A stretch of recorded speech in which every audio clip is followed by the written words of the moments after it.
नमस्कार। कल्पना कीजिए एक ऐसा देश जो अपने महत्वाकांक्षी लक्ष्यों और विशाल भू क्षेत्रों पर नियंत्रण के सपने देखता हो।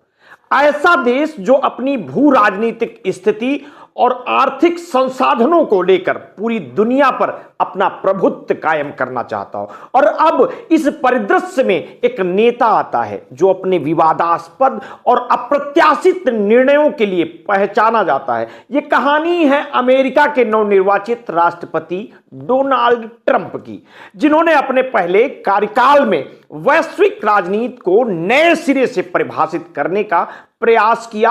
और अब उनकी निगाहें उन भूभागों पर है जो कभी कल्पना से परे थे, कनाडा, मैक्सिको और ग्रीनलैंड। ट्रंप जो न केवल एक राजनीतिक व्यक्तित्व हैं बल्कि अपने बोल्ड और असाधारण विचारों के कारण चर्चा में रहते हैं, ने हाल के हफ्तों में कई ऐसी घोषणाएं की हैं जिन्होंने दुनिया के नक्शे को ही बदलने की बात की है। और ये कनाडा को अमेरिका का 91वां राज्य बनाने, मैक्सिको की खाड़ी का नाम बदलने और ग्रीनलैंड को खरीदने की इच्छा जता चुके हैं। और इन बयानों ने न केवल वैश्विक राजनीति में हलचल मचाई बल्कि ये सवाल भी उठाया कि क्या ये एक वास्तविक कूटनीति रणनीति है या सिर्फ ट्रंप की महत्वाकांक्षाओं का एक और उदाहरण। ग्रीनलैंड जो अपनी ठंडी जलवायु, अस्थायी बर्फ और दुर्लभ खनिज संसाधनों के लिए जाना जाता है, ट्रंप की योजना में एक महत्वपूर्ण कड़ी बन गया है। इस द्वीप पर नियंत्रण पाने की उनकी आकांक्षा केवल रियल एस्टेट सौदे से ज्यादा कुछ है। यह अमेरिका की राष्ट्रीय सुरक्षा, आर्थिक प्रभुत्व और वैश्विक स्थिति से जुड़ा एक कदम है। लेकिन क्या यह संभव है? क्या ग्रीनलैंड के लोग और डेनमार्क की सरकार ट्रंप की इस योजना को स्वीकार करेंगे? और यदि ऐसा होता है तो इसका वैश्विक राजनीति पर क्या प्रभाव पड़ेगा?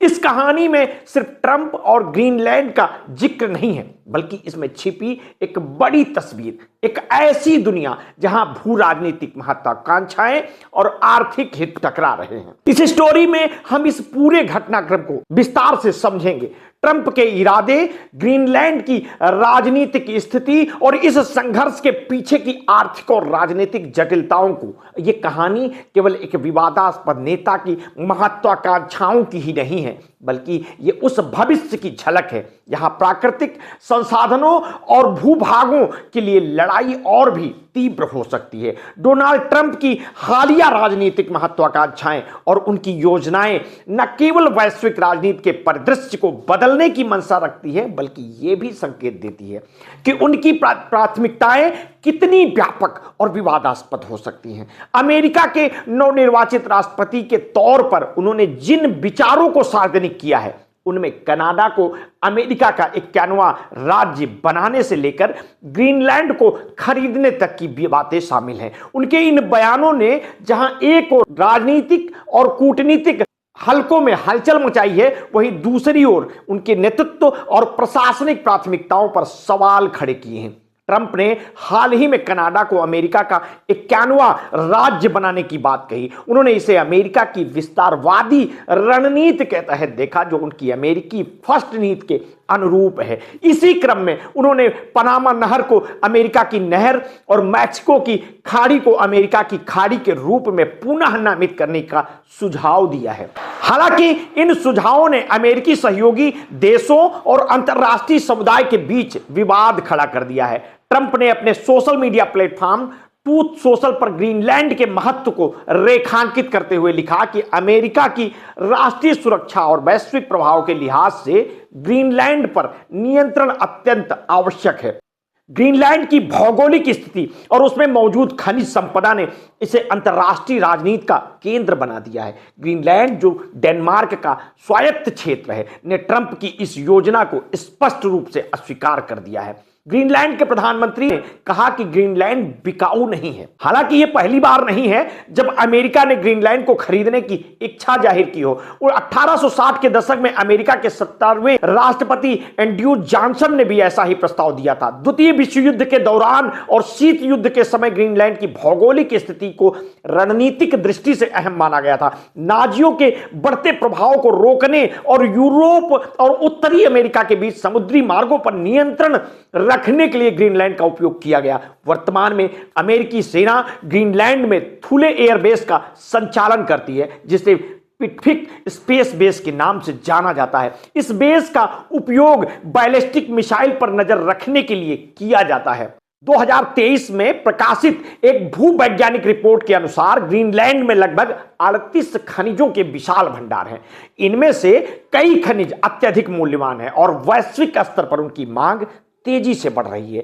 इसमें नियोडीमियम, प्रोसीडियम, कॉपर, ग्रेफाइट और टाइटेनियम जैसे खनिज शामिल हैं, जो इलेक्ट्रिक वाहनों और पवन ऊर्जा टरबाइनों के निर्माण में आवश्यक है। ग्रीनलैंड में मौजूद रेयर अर्थ खनिजों के प्रचुरता ने इसे वैश्विक शक्तियों के लिए आकर्षण का केंद्र बना दिया है।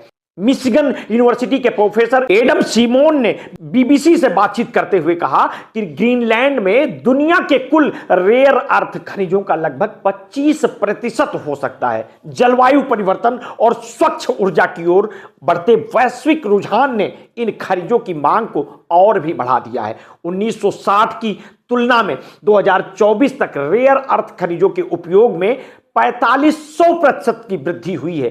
चीन, जो वर्तमान में रेयर अर्थ खनिजों के खनन और प्रोसेसिंग में प्रमुख भूमिका निभा रहा है, ग्रीनलैंड में अपनी उपस्थिति बढ़ाने की कोशिश कर रहा है। चीन के निवेश में ग्रीनलैंड में 2 ऑस्ट्रेलियाई माइनिंग कंपनियां संचालित हो रही हैं। इसके अलावा चीन में ग्रीनलैंड में हवाई अड्डे बनाने की भी योजना बनाई थी, जिसे डेनमार्क की कंपनियों ने रोक दिया। माना जाता है कि यह अमेरिका के दबाव के कारण संभव हुआ। ट्रंप प्रशासन ने अपने पहले कार्यकाल में रेयर अर्थ खनिजों को अमेरिका राष्ट्रीय सुरक्षा के लिए आवश्यक सामग्री के रूप में शामिल किया था और इसके तहत ग्रीनलैंड और अमेरिका के बीच तकनीकी और वैज्ञानिक विकास में सहयोग के लिए समझौते पर हस्ताक्षर भी किए गए थे।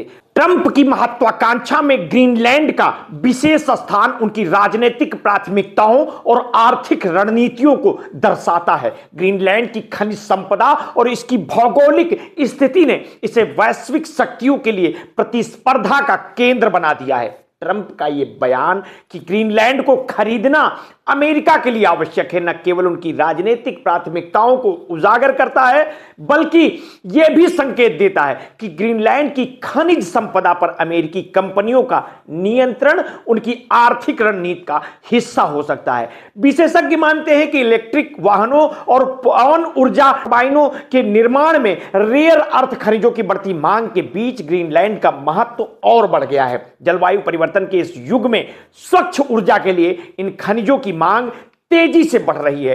टेस्ला जैसे प्रमुख इलेक्ट्रिक वाहन निर्माता भी इन खनिजों की उपलब्धता पर निर्भर है। इस संदर्भ में यह कहना गलत नहीं होगा कि ट्रंप की ग्रीनलैंड के प्रति दिलचस्पी केवल राष्ट्रीय सुरक्षा तक सीमित नहीं है, इसके पीछे आर्थिक और औद्योगिक लाभों की मंशा भी छिपी है। ग्रीनलैंड, जो कि डेनमार्क की सब्सिडी पर निर्भर है, अपनी विशाल खनिज संपदा और भौगोलिक स्थिति के कारण वैश्विक राजनीति का केंद्र बना हुआ है।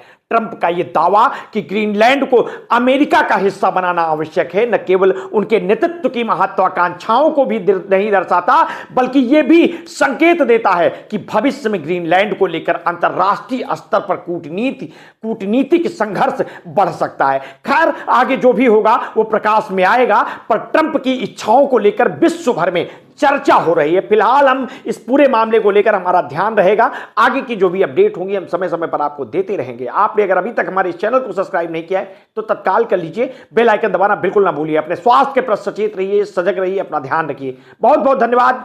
साधुवाद।